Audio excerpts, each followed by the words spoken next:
ನಿತ್ಯ ವರ್ಸಸ್ ಸತ್ಯ ವಿಶೇಷ ಕಾರ್ಯಕ್ರಮಕ್ಕೆ ಸ್ವಾಗತ. ನಾನು ಹಮೀದ್ ಪಾಳ್ಯ.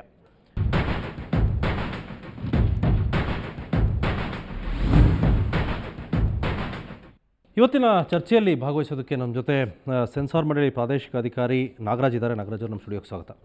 ಹಾಗೆ ನಮ್ಮ ಜೊತೆ ಎನ್ ಎಸ್ ಶಂಕರ್ ಇದ್ದಾರೆ, ನಿರ್ದೇಶಕರು ಮತ್ತು ಸೆನ್ಸಾರ್ ಮಂಡಳಿ ಸಲಹಾ ಸಮಿತಿ ಸದಸ್ಯರು ಕೂಡ. ಶಂಕರ್ಜಿ ನಮ್ಮ ಸ್ಟುಡಿಯೋಕ್ಕೆ ಸ್ವಾಗತ. ಹಾಗೆ ನಟ ನಿರ್ಮಾಪಕ ನಿರ್ದೇಶಕ ಮದನ್ ಪಟೇಲ್ ನಮ್ಮ ಜೊತೆ ಇದ್ದಾರೆ. ಮದನ್ ಜಿ ನಮ್ಮ ಸ್ಟುಡಿಯೋಕ್ಕೆ ಸ್ವಾಗತ. ನಿರ್ಮಾಪಕ ನಮ್ಮ ಜೊತೆ ಉಮೇಶ್ ಬಣಕರ್ ಅವರಿದೆ. ಉಮೇಶ್ ಜಿ ನಮ್ಮ ಸ್ಟುಡಿಯೋಕ್ಕೆ ಸ್ವಾಗತ ನಿಮಗೂ ಕೂಡ.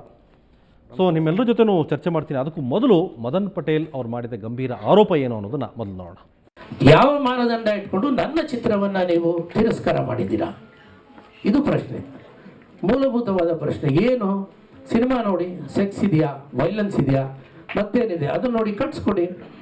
ಇಡೀ ಪೂರ್ತಿ ಯಾರೋ ಒಬ್ಬ ಅಮೇರಿಕದಲ್ಲಿ ಅವನು ಅಪರಾಧಿ ಅಂತ ಪ್ರೂವ್ ಆಗಿ ಅವನಿಗೆ ಎಷ್ಟೋ ಕೋಟಿಗಳ ಒಂದು ದಂಡವನ್ನು ಹಾಕಿರುವಂಥ ಒಬ್ಬ ವ್ಯಕ್ತಿ ಇವತ್ತು ಜನರ ಮೂಢನಂಬಿಕೆಗಳನ್ನು, ಜನರ ನಂಬಿಕೆಗಳನ್ನು ಬಂಡವಾಳ ಮಾಡ್ಕೊಂಡು ಬದುಕ್ತಾರಂತ ಒಬ್ಬ ನಿತ್ಯಾನಂದ ಅನ್ನೋ ಒಬ್ಬ ಕಾಮಿಸ್ವಾಮಿ, ಆತಂದು ಬಣ್ಣ ಎಲ್ಲ ಪ್ರತಿದಿನ ಎಲ್ಲ ಪತ್ರಿಕೆಗಳಲ್ಲಿ, ಪ್ರತಿದಿನ ಎಲ್ಲ TV ಚಾನಲ್ಗಳಲ್ಲಿ ಬರ್ತಿರುವಾಗ ಆ ವ್ಯಕ್ತಿ ಪರ ವಹಿಸ್ಕೊಂಡು ಇವ್ರ ಕೈ ಎಷ್ಟು ಕೊಳಕಾಗಿದೆ ಅನ್ನೋದಕ್ಕೆ ಇವತ್ತು ದಂಡುಪಾಳ್ಯ ಚಿತ್ರನೇ ಸಾಕ್ಷಿ ಅಂತ ನಾನು ಹೇಳ್ತೇನೆ.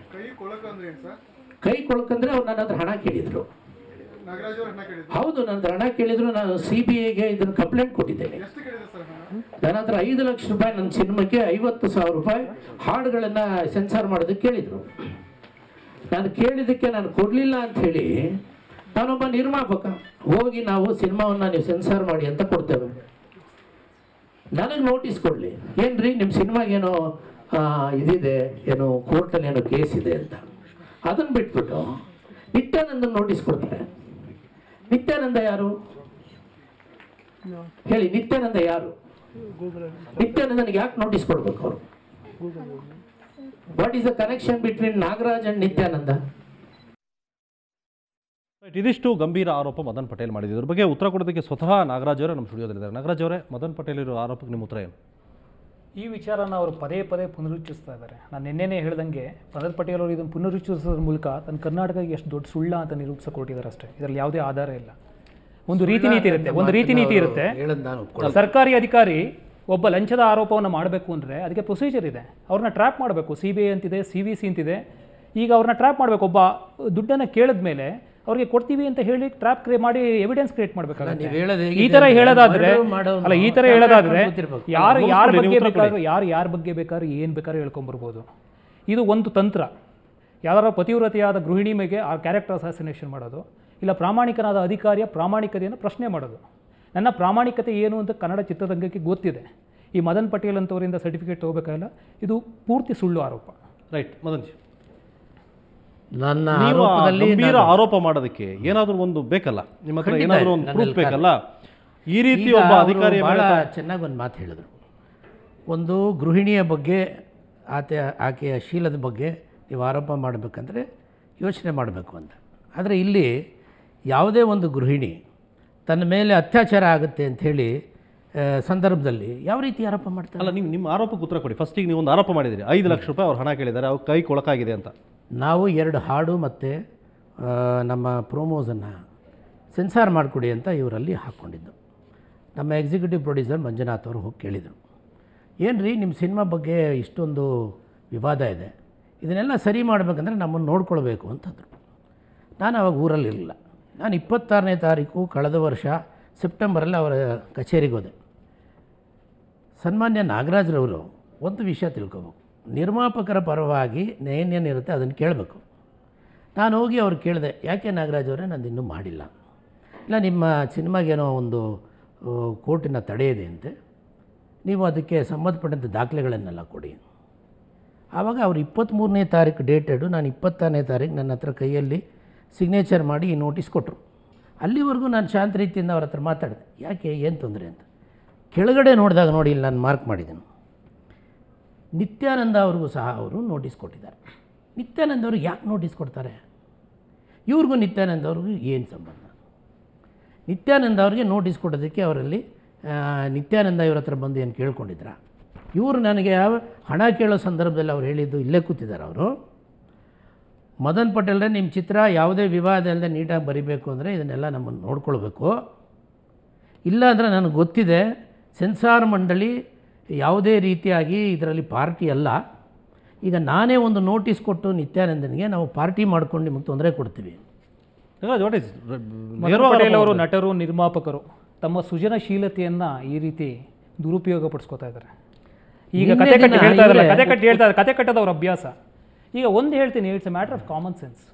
ಈಗ ಪತ್ರಿಕಾ ವರದಿಗಳ ಮೂಲಕ ಅದರಲ್ಲಿ ಹಾಕಿದ್ದೀನಿ, ಪತ್ರಿಕಾ ವರದಿಗಳ ಮೂಲಕ ನಮ್ಮ ಗಮನಕ್ಕೆ ಬಂದಿದೆ, ನಿಮ್ಮ ಚಿತ್ರಕ್ಕೆ ಸ್ಟೇಯನ್ನು ವಿಧಿಸಲಾಗಿದೆ. ಈಗ ಚಿತ್ರಕ್ಕೆ ಸೆನ್ಸಾರ್ ಬೋರ್ಡ್ಗೆ ಸಂಬಂಧ ಇದೆ. ಇವರು 19ನೇ ತಾರೀಕು ನಮಗೆ ಅಪ್ಲಿಕೇಶನ್ ಕೊಟ್ಟಿದ್ದಾರೆ 2 ಸಾಂಗ್ನ ಸರ್ಟಿಫೈ ಮಾಡಿ ಅಂತ. 20ನೇ ತಾರೀಕು ಸ್ಟೇ ಬಂದಿದೆ. 21ನೇ ತಾರೀಕು ರಿಪೋರ್ಟ್ನಲ್ಲಿ ನನಗೆ ಇದು ಗೊತ್ತಾಯ್ತು ವಿಷಯ. 21ನೇ ತಾರೀಕು ನಾನು ಬಾಂಬೆಗೆ ಹೋಗ್ತಾ ಇದ್ದೆ, ಒಂದು ಮೀಟಿಂಗಲ್ಲಿತ್ತು. ಏರ್ಪೋರ್ಟ್ನಲ್ಲಿ ನಾನು ಪೇಪರ್ ನೋಡಿದೆ. ವಾಪಸ್ ಬಂದ ಮೇಲೆ ಇವ್ರಿಗೊಂದು ನೋಟಿಸ್ ಕೊಟ್ಟೆ.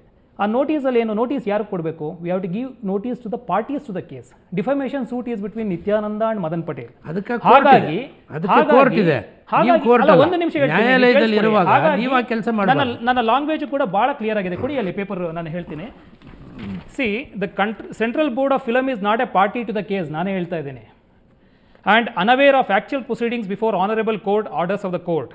As a matter of abundant caution and in order to be in compliance with any court directions, you are requested to furnish the copy of the plaint proceeding, certified copies of the court orders interim relief, if any, to this regional office of CBFC within 10 days from the receipt of this notice to facilitate further action in the matter. ಈಗ ಒಬ್ಬ ಸರ್ಕಾರಿ ಅಧಿಕಾರಿಯಾಗಿ ಅಥವಾ ಒಂದು ಬೋರ್ಡ್ನ ಕಾರ್ಯವಾರಿ ನಿರ್ವಹಿಸಬೇಕಾದ್ರೆ ಕೋರ್ಟಿನ stay ಬಂದಿದೆ ಅಂದಾಗ ಇದು ಮ್ಯಾಟರ್ ಆಫ್ ಅಬಂಡೆಂಟ್ ಕಾಷನ್. ನಾವು ಆಮೇಲೆ ಏನಾಗುತ್ತೆ, ಈಗ ಲೀಗಲ್ ಆಗಿ ಅದು ಎಂಟೈಟಲ್ ಆದಾಗ ನಾವು ಲೀಗಲ್ ಆಗಿ ನಾವು ಡಿಸ್ಕ್ರಿಷನ್ನ ವ್ಯಕ್ತಪಡಿಸೋಕ್ಕಾಗಲ್ಲ. ಯಾವುದೇ ಕೋರ್ಟ್ ಮ್ಯಾಟ್ರಲ್ಲಿ ಇದೆ ಅಂದರೆ ನಾವು ಅದನ್ನು ಲೀಗಲ್ ಡಿಪಾರ್ಟ್ಮೆಂಟ್ಗೆ ಒಪಿನಿಯನ್ಗೆ ಸಲ್ಲಿಸ್ತೀವಿ. ಇವ್ರ ವಿಚಾರದಲ್ಲೂ ಕೂಡ ಇವರು ಸರ್ಟಿಫೈಡ್ ಕಾಪಿ ಆಫ್ ಆರ್ಡರ್ ಕೊಟ್ಟ ಮೇಲೆ ಇವ್ರು ಕೊಡಲಿಲ್ಲ, ಅಪೋಸಿಟ್ ಪಾರ್ಟಿ ಕೌನ್ಸಿಲ್ ಕೊಟ್ಟರು. ನಾವು ಲೀಗಲ್ ಸಿನಿಮಾದಿಂದ ಭಾಳ ದೂರ ಉಳಿದನು. ಒಂದು ನಿಮಿಷ, ನನ್ನ ಹಿರಿಯರ ಆದೇಶದಂತೆ ನಾನು ಸಿನಿಮಾದಿಂದ ದೂರ ಉಳಿದಿದ್ದೆ. ಇದನ್ನು ಒಬ್ಬರು ಹರೀಶ್ ಅನ್ನೋರಿಗೆ ನಾನು ಈ ಸಿನಿಮಾ ಕೊಟ್ಬಿಟ್ಟು ಈ ಸಿನಿಮಾದಿಂದ ದೂರ ಉಳಿದಿದ್ದೆ. ಅಂಥ ಸಂದರ್ಭದಲ್ಲಿ ನಾನು ಅವ್ರ ಹತ್ರ ಏನೋ ಒಂದು ಹಣದ ಒಂದು ಒಪ್ಪಂದ ಮಾಡಿಕೊಂಡು ಆ ಸಿನಿಮಾನ ಅವ್ರು ಕೊಟ್ಟಿದ್ದೆ. ಈಗ ಇಂಥದ್ದೆಲ್ಲ ಪ್ರಾಬ್ಲಮ್ ಇದೆ ಮದನ್ ಪಟೇಲ್ರೆ, ನೀವು ಬಂದು ಇದನ್ನು ಸಾಲ್ವ್ ಮಾಡಿಕೊಡ್ಬೇಕು, ಇಲ್ಲ ನಾವು ಕೊಟ್ಟಿರೋಂಥ ಅಡ್ವಾನ್ಸ್ ಹಣ 1.25 ಕೋಟಿ ರೂಪಾಯಿ ನೀವು ವಾಪಸ್ ಕೊಡಿ ಅಂತೇಳಿ ನನ್ನ ಮೇಲೆ ಒತ್ತಾಯ ಹಾಕಿದ್ರಿಂದ ನಾನು ಮತ್ತೆ ಇದ್ರ ಬಗ್ಗೆ ಮಾತನಾಡಬೇಕು, ಇದಕ್ಕೆ ಬರಬೇಕಂತ ಎಲ್ಲರ ಒಂದು ತೊಂದರೆ ಇದೆ. ನಿಮ್ಗೆ ಅವಕಾಶ ಕೊಡ್ತೀನಿ ನಾನು. ಈ ಶಂಕರ್ ಅವರಿದ್ದಾರೆ ನಮ್ಮ ಜೊತೆ, ಅವರು ಪತ್ರಕರ್ತರು ಆಗಿದ್ದವರು, ಈಗ ಈ ಸಂಸಾರ ಸಲಹಾ ಮಂಡಳಿ ಸದಸ್ಯರು ಕೂಡ. ನೀವು ಈ ವಿಚಾರ ನಿಮಗೂ ಕೂಡ ಚೆನ್ನಾಗಿ ಗೊತ್ತಿದೆ ಶಂಕರ್ ಅವರೇ, ತಾವೇನು ಹೇಳ್ತೀರಿ ಇದ್ರ ಬಗ್ಗೆ? ಒಂದು ನೇರವಾಗಿ ಸುಳ್ಳು ಹೇಳೋರು ವರ್ತನೆ ಹೆಂಗಿರತ್ತೆ ನೋಡೋಕೆ ಒಂದು ಅವಕಾಶ ಸಿಗ್ತಾ ಇದೆ ನನಗಿಲ್ಲಿ. ಅಂದರೆ ಯಾರಿಗೆ ಹೇಳ್ತಾ ಇದ್ದೀರಿ ನೀವು? ನಾನು ಮದನ್ ಪಟೇಲ್ ಅವ್ರನ್ನ ಉದ್ದೇಶ, ನನ್ನ ಸ್ನೇಹಿತರವರು. ಆದರೆ ಅವ್ರ ಪರನೋ ವಿರುದ್ಧನೋ ಒಂದು ಸ್ಟ್ರಾಂಗ್ ಆದ ನಿಲುವು ತಗೊಳ್ಳೋಂಥ ಸಂಬಂಧ ಏನಿಲ್ಲ ನಮಗೆ. ಆದರೆ ತಗೊಂಡ್ರಲ್ಲ ನೀವು ಪ್ರತ್ಯಾರೋಪ ಮಾಡುವಾಗ ನೀವು ಅವ್ರ ಜೊತೆಯಲ್ಲಿ ಅದೇ ಬಂದಿರೋದು ನಿಜ ಹೇಳೋಕ್ಕೋಸ್ಕರ ಹೇಳಿ. ಈ ಸೆನ್ಸಾರ್ ಅಧಿಕಾರಿ ಅವ್ರನ್ನ ನಾನು 2 ವರ್ಷದಿಂದ ಇಲ್ಲಿ ಸದಸ್ಯನಾಗಿದ್ದೀನಿ. ಅವರು ಬಿಹೇವಿಯರ್ನ ನೀವು ಬೇಕೋ ಬೇಡವೋ, ಭ್ರಷ್ಟಾಚಾರನ, ಕೆಮ್ಮನ್ನ, ಬಸರನ್ನ ಮುಚ್ಚಿಡೋಕ್ಕಾಗಲ್ಲ. ಬಂದೇ ಬರುತ್ತೆ, ಹೊರಗಡೆ ಬಂದೇ ಬರುತ್ತೆ. ಅದು ಒಬ್ಬರು ಯಾರೋ ಆರೋಪ ಮಾಡಿದ ತಕ್ಷಣ ಹಿಟ್ ಆ್ಯಂಡ್ ರನ್ ಕೇಸ್ ಆಗುತ್ತೆ ಹೊರತು ಅದು ನಿಜ ಅಂತಾಗಲ್ಲ. ಇವರು ಪ್ರತ್ಯಾರೋಪ ಮಾಡೋದಕ್ಕೆ ಇವರು ಸನ್ಮಾನ್ಯ ನಾಗರಾಜ್ ಅವ್ರ ಜೊತೆ ಒಂದು ಪತ್ರಿಕಾಗೋಷ್ಠಿನಲ್ಲಿ ಇರ್ತಾರೆ.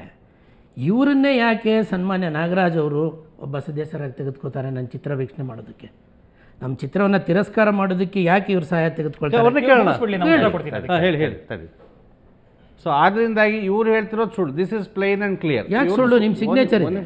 ನಾನು ಹೇಳ್ತಿರೋದೇನು, ನಮ್ಮ ವಿಷಯ ಹೇಳ್ತಿರೋದೇ ಬೇರೆ. ಅಲ್ಲ, ಇವರು ಆಗಾಗ ಸ್ಟ್ಯಾಂಡ್ ಚೇಂಜ್ ಮಾಡೋದು ಇಲ್ಲೇ ಇದೆ. ಫಸ್ಟು ನಿತ್ಯಾನಂದನ ಮೇಲೆ ಇದು ಸಿನಿಮಾ ಅಂತ ಅನೌನ್ಸ್ ಮಾಡಿದ್ರು, ಪಿಕ್ಚರ್ ಶುರು ಮಾಡಿ. That is totally morphed. ಒಂದು ನಿಮಿಷ, ನಾವು ಯಾವಲ್ಲೂ ಹೇಳಿಲ್ಲ. ಈಗ ತಾನೇ ಇಲ್ಲೇ ಹೇಳಿದ್ರಲ್ಲ. ಎಲ್ಲಿ ಹೇಳಿದ್ದೀವಿ? ಈಗ ನಿತ್ಯಾನಂದ ಬಿಗಿನಿಂಗ್ ಬೈಟ್ ನೀವು ಹೇಳಿದ್ದೀವಿ.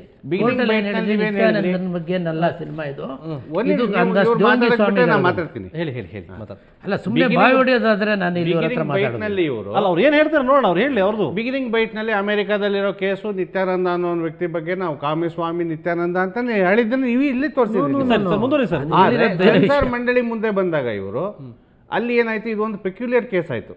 ಸೆನ್ಸಾರ್ನ ಅಭಿಪ್ರಾಯ ತಗೋಬೇಕು ಅಂತ ಕೋರ್ಟ್ ಡಿಸೈಡ್ ಮಾಡಿದಾಗ ನಿತ್ಯಾನಂದನ ಪರ ವಕೀಲರು ಕೇಳಿದ್ರು, ನಾವು ನೋಡಬೇಕಾಗತ್ತೆ ಏನು ಅಬ್ಜೆಕ್ಷನಬಲ್ ಇದೆ ಅಂತ, ನಮಗೆ ಇಲ್ಲ ಸಿನಿಮಾ ನೋಡದೇ ಇದ್ರೆ ಗೊತ್ತಾಗಲ್ಲ ಅಂತ ಕೇಳಿದ್ರು. Court permitted that. Perhaps this is first of it's kind ಇನ್ ಕರ್ನಾಟಕ. ಆವಾಗ ಇವರು ನಾವು ಇರಬೇಕಾಗತ್ತೆ ಸೆನ್ಸಾರ್ ಇರಿ ಅಂದರು. ಸೊ ನಿಮ್ಮ ಕಡೆಯಿಂದ ಇಬ್ಬರು ಇನ್ಕ್ಲೂಡಿಂಗ್ ದಿ ಅಡ್ವೊಕೇಟ್, ನಿಮ್ಮ ಕಡೆಯಿಂದ ಇಬ್ಬರು ಇನ್ಕ್ಲೂಡಿಂಗ್ ಕೋರ್ಟ್ ಆರ್ಡರ್ನೇ ಅವ್ರಿಗೆ ಬಂದಂಗೆ ತೀರ್ಸ್ಕೊಂಡ್ರು. ಒಂದು ಮಾತು ಹೇಳ್ತೀನಿ ಆಯ್ತಾ? ಒಂದು ನಿಮಿಷ ನಂಗೆ ಸಮಯ ಇವ್ರು ಕೊಡಿ. ಹೇಳೋವರೆಗೂ ಒಂದೇ ನಿಮಿಷ ಇಲ್ಲ ಬಿಡೋದಿಲ್ಲ. ಈ ಒಂದು Point ನಿಮಿಷ ಮುಗಿಸ್ಲಿ ಬಿಡಿ. ಇವ್ರ point ಅಲ್ಲ ಅವ್ರು ಮುಗಿಸ್ಲಿ. ಹೇಳಾಗೋಯ್ತು ಒಂದು ಅವ್ರು ಗಂಟೆ ಏನು ಹೇಳಿದ್ರು ಕಾಲಾವಕಾಶ ನಾವು ಇದೆ, ಸುಳ್ಳು ನೀವು ಹೇಳಿ. ಹೇಳೋದ್ರಲ್ಲಿ ತಾವು expert ಏನ್ ಅನ್ನೋದು ಬೇಕಾದ್ರೂ ಹೇಳಿದ್ದಾರೆ. ಹೇಳಿ, ನಾವು ಉತ್ತರ ಕೊಡ್ತೀವಿ. ಇಲ್ಲ ನಾನು ಇದೊಂದು ಆಯ್ತಲ್ಲ. ಮಾತ್ರ ಬಿಡ್ಬೇಕು ನಾನು ಹೇಳೋದು ಅವ್ರು ಬಂದು ಅದಾದ್ಮೇಲೆ ಅವ್ರು ಹೇಳಿ. ಸೆನ್ಸಾರ್ ಸಿನಿಮಾ ನೋಡುವಾಗ ಸೆನ್ಸಾರ್ ಸಿನಿಮಾ ನೋಡೇ ಆದಮೇಲೆ ಅವರು ಒಂದು ವಾರ ಟೈಮ್ ಕೇಳಿದ್ರು, ರಿಟರ್ನ್ ಸಬ್ಮಿಷನ್ ಕೊಡ್ತೀವಿ. ಯಾರು ನಿತ್ಯಾನಂದ ಪರ ವಕೀಲರು. ಅವ್ರು ಸಬ್ಮಿಷನ್ ಕೊಡಕ್ಕೆ ನೋಡಾಯ್ತು, ನೀವು ರಿಪೋರ್ಟ್ ಕೊಟ್ಟಾಯ್ತು, ಎಲ್ಲ ಆಯ್ತು ರಿಪೋರ್ಟ್ ಸರ್. ಕೊಟ್ಟಿಲ್ಲ ಇನ್ನು. ಅದಕ್ಕೆ ಮುಂಚೆ ಏನು ಒಂದು ಮೀಟಿಂಗ್ ಫಿಕ್ಸ್ ಆಯ್ತಲ್ಲ, ಅಲ್ಲಿ ಅವ್ರ ಕೇಸ್ನ ಪ್ರೆಸೆಂಟ್ ಮಾಡಿದ್ರು. ಅಲ್ಲಿ ಇವ್ರೇನು ಕೇಸ್ ಪ್ರೆಸೆಂಟ್ ಮಾಡಿದ್ರು ಅಂದರೆ, ನಾವು ಇದು ಕಾಲ್ಪನಿಕ ಅಂತ ಹೇಳಿದ್ದೀವಿ, ನಿತ್ಯಾನಂದನ ಬಗ್ಗೆ ಅಂತ ನಾವು ಹೇಳಿಲ್ಲ. ನಿತ್ಯಾನಂದನ ಬಗ್ಗೆ ಅಂತ ನಾನು ಏನು ಹೇಳಿದ್ದೀನಿ ಅಂತ ತೋರಿಸ್ಯಾರ, ಅದು ಮಾರ್ಬಿಡು ಇದೆ ಈಗ ಹೇಳಿದ್ರಲ್ಲ, ಅದನ್ನು ತಿದ್ದಿದ್ದಾರೆ, ವಿಡಿಯೋನು ತಿದ್ದಿದ್ದಾರೆ, ಫೇಸ್ಬುಕ್ ಯಾರೋ ಕ್ರಿಯೇಟ್ ಮಾಡಿದ್ದಾರೆ, ನ್ಯೂಸ್ ಪೇಪರ್ ರಿಪೋರ್ಟ್ಸ್ ಯಾರೋ ಕ್ರಿಯೇಟ್ ಮಾಡಿ, ಇದೆಲ್ಲ ಆರ್ಗ್ಯುಮೆಂಟ್ ತೊಗೊಂಡವರು. ಮತ್ತು ಈಗ ನೀವು ತೋರಿಸಿದ ಬೈಟ್ನಲ್ಲಿ ಇದು ನಿತ್ಯಾನಂದನ ಬಗ್ಗೆ ಸಿನಿಮಾ ಅಂತ ಹೇಳ್ತಿದ್ದಾರೆ. ಇಲ್ಲ ಹಂಗೆ ಹೇಳಿಲ್ಲ ನಾನು ನೀವು ಏನು ಹೇಳಕ್ ಹೊರಟಿದ್ದೀರಿ ಕೈಂಡ್ ಇನ್ಫಾರ್ಮೇಶನ್ ನಾನು ಹೇಳಿಲ್ಲ. ಎಕ್ಸ್ಪರ್ಟ್ ಆಗಿದ್ದಾರೆ ಅಂತ.